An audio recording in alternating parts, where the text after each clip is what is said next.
Okey, dia meninggalkan kita satu pesanan yang cukup bermakna, iaitu doa daripada semua ataupun seluruh rakyat Malaysia untuk memastikan segala bencana yang dihadapi ataupun trauma yang dihadapi oleh penduduk di negeri Kelantan dan juga negeri-negeri lain yang dilanda banjir dapat segera reda dan juga diatasi. Walau bagaimanapun, satu persoalan lain yang perlu juga kita perhatikan dan juga ambil serius adalah dari aspek usaha untuk membangunkan semula penempatan dan juga pembangunan di kawasan-kawasan yang terjejas, dan usaha-usaha secara spesifiknya apa yang patut dilakukan daripada sekarang dan juga untuk jangka masa panjang. Bersama saya pada ketika ini Profesor Dr. Zulkifli Yusof yang merupakan Dekan Pendidikan Bersekutu untuk skop air, pembangunan air di Universiti Teknologi Malaysia. Assalamualaikum. Terima kasih Prof sudi bersama kami pada pagi ini. Waalaikumsalam. Baik, jadi selepas berlakunya episod banjir yang sangat-sangat dahsyat dan sekarang ini giat dilakukan usaha untuk membantu mangsa-mangsa banjir. Yang paling utama ketika ini dan juga untuk jangka masa panjang pada pandangan Prof.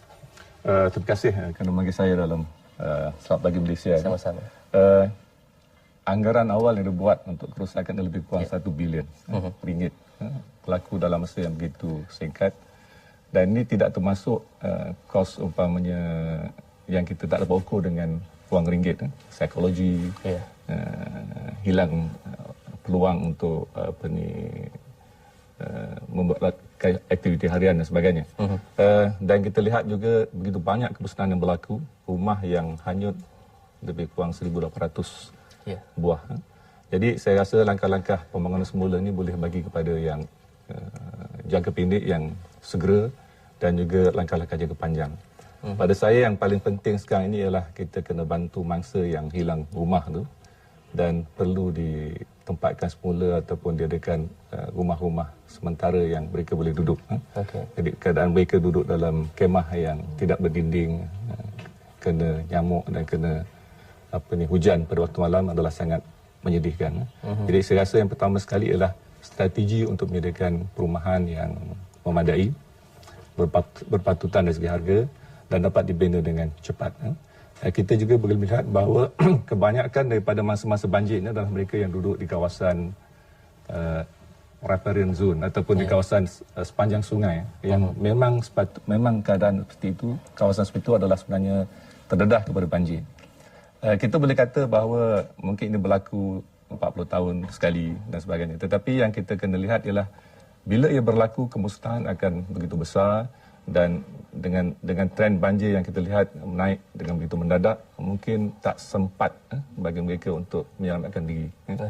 Jadi perumahan tu mungkin dalam bentuk yang kita gunakan mungkin juga walaupun ini bencana tetapi mungkin ada hikmah dan ini mungkin ada titik tolak untuk membangunkan semula dengan lebih mapan, lestari dari segi perumahan sepanjang sungai dan sebagainya. Kita tidak pernah menjangka magnitud sebegini berlaku di negara kita. Walau bagaimanapun, kalau kita melihat risiko berlakunya banjir ataupun berulangnya semula banjir di kawasan tersebut, ada kawasan-kawasan yang telah pun biasa mengalami banjir setiap tahun, dan dalam masa sama ada juga beberapa kawasan yang tidak pernah dilanda banjir sebelum ini tetapi baru-baru ini dilanda banjir. Jadi dalam kita mengukur risiko yang berlaku di kawasan-kawasan tersebut, macam mana kita nak memastikan bahawa kawasan ini memang berisiko, kawasan ini kita pengukuran tu macam mana, Prof? Sudah tentulah kawasan yang rendah dia akan mempunyai risiko yang paling tinggi. Tapi satu lagi aspek yang kita kena lihat ialah bila kita bincang tengah banjir ni, dia punya langkah pencegahan adalah langkah pencegahan berdasarkan kepada fenomena yang ekstrim. Umpamanya kalau kita nak buat langkah pencegahan untuk banjir 50 tahun, mesti ada struktur-struktur yang boleh mengurangkan kesan untuk banjir sebesar itu. Selalunya dia banjir tahunan mungkin dia tidak besar, tetapi sekali dalam 50 tahun, sekali dalam 100 tahun itu membuatkan kesan yang sangat besar. Jadi kita kena bersedia menghadapi banjir yang terbesar dalam sejarah. Dan ini sebenarnya boleh diramalkan. Bukan ramal secara tepat, tapi maknanya dia punya istilah ialah kebarangkalian. Jadi kalau kata banjir 100 tahun, maknanya ialah chance ataupun kebarangkalian untuk banjir itu berlaku dalam mana-mana tahun adalah 1%. Jadi dia punya struktur umpamanya empangan ataupun tebatan banjir lain mestilah dapat mengurangkan kesan banjir yang saiznya 100 tahun banjir, sangat besar. Jadi umpamanya bawah ni adalah orang kata dalam 40 tahun sekali. Dan dia telah berlaku 3 kali sejak daripada tahun 1920-an, 1927, 1967 dan sekarang yang terbesar. Jadi banjir itu sebenarnya lebih kecil daripada 100 tahun. Mungkin dalam lebih kerap, 40 dan sebagainya. Jadi kita kena bersedia menghadapi magnitud banjir yang terbesar dalam semua masa. Jadi persediaan pencegahan dan SOP-nya pun mestilah selari dengan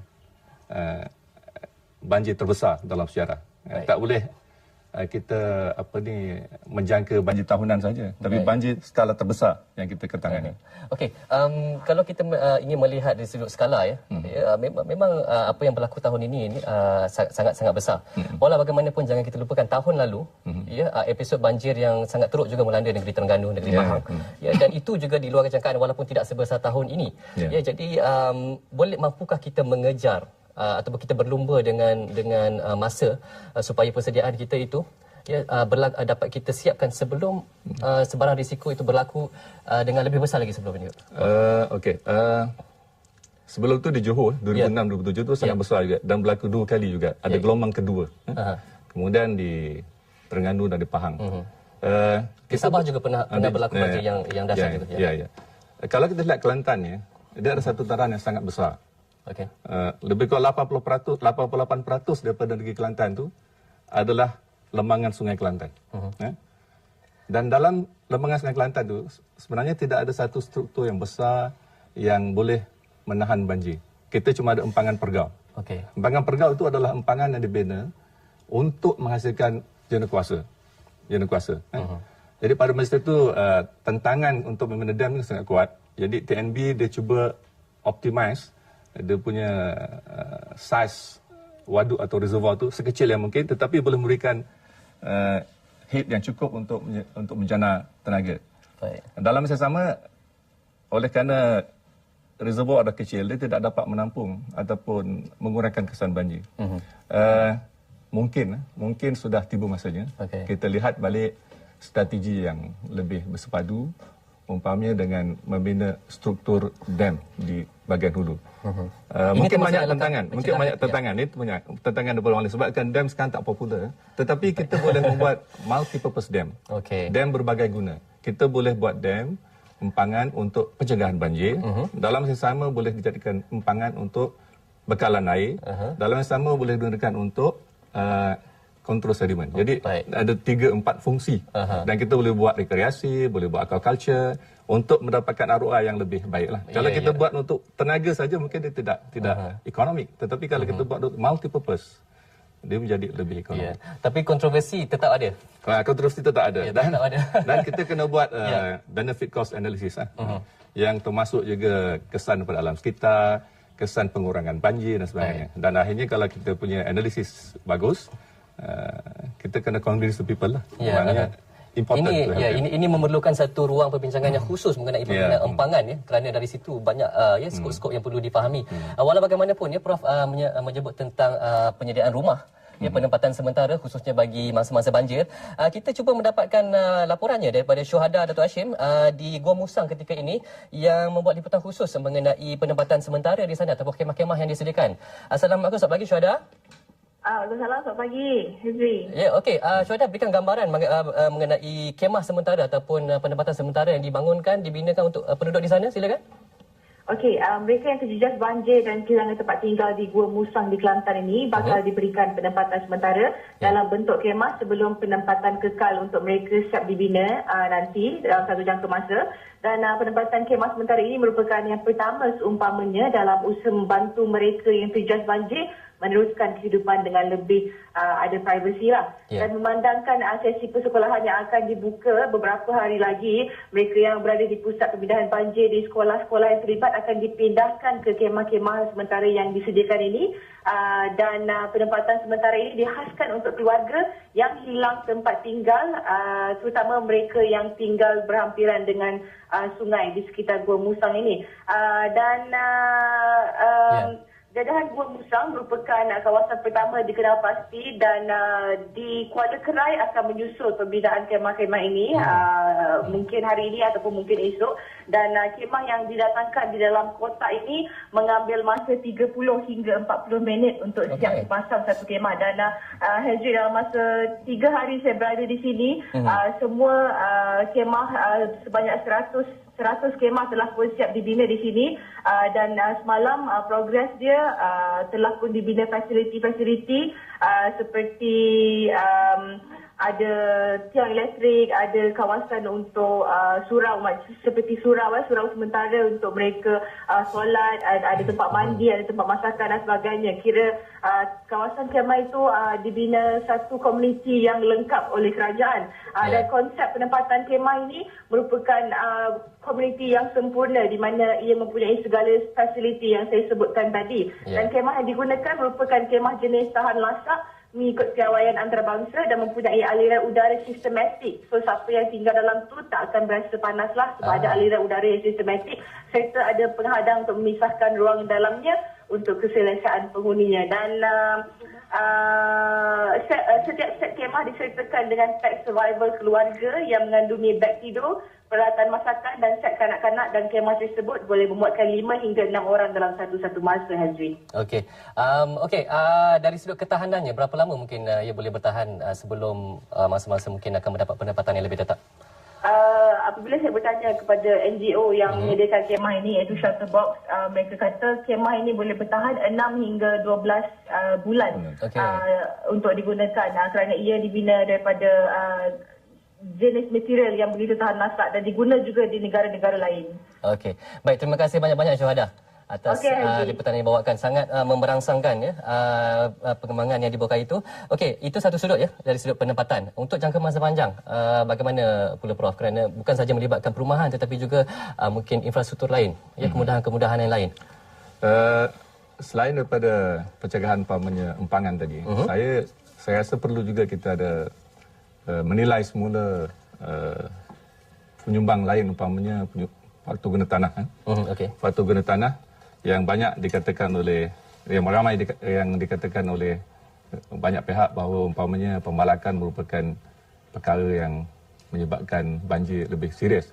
Sebenarnya dalam konteks ini kita perlu melihat secara keseluruhan seluruh lembangan. Apakah aktiviti-aktiviti lain yang boleh menyumbang kepada memburukkan lagi keadaan banjir. Sudah tentulah umpamanya operasi pembalakan juga memberikan kesan. Tetapi kita jangan lupa bahawa banyak lagi aktiviti guna tanah dalam tadahan, umpamanya aktiviti pertanian, peladangan, kelapa sawit, getah dan sebagainya. Dan kalau kita lihat dari segi impak, bila berlaku hujan yang lebat, aliran permukaan itu selalunya datang daripada kawasan yang mampat. Jadi sumber utama adalah jalan-jalan ladang, jalan ladang hutan dan sebagainya. Jadi kita perlu juga mengadakan ataupun memastikan bahawa amalan perhutanan, amalan pertanian, amalan ladang ini mengikut spesifikasi ataupun amalan terbaik, panduan yang ditetapkan. Sebenarnya memang ada. Panduan itu memang semua ada. Jadi umpamanya dalam pembalakan dia ada reduce impact logging. Dan memang ada panduan-panduan yang telah ditetapkan Jabatan Perhutanan. Tapi bila kita lihat dalam konteks kumulatif tu, sebenarnya kalau kita lihat kawasan pertanian tu lebih besar, jauh berbanding dengan kawasan-kawasan perhutanan.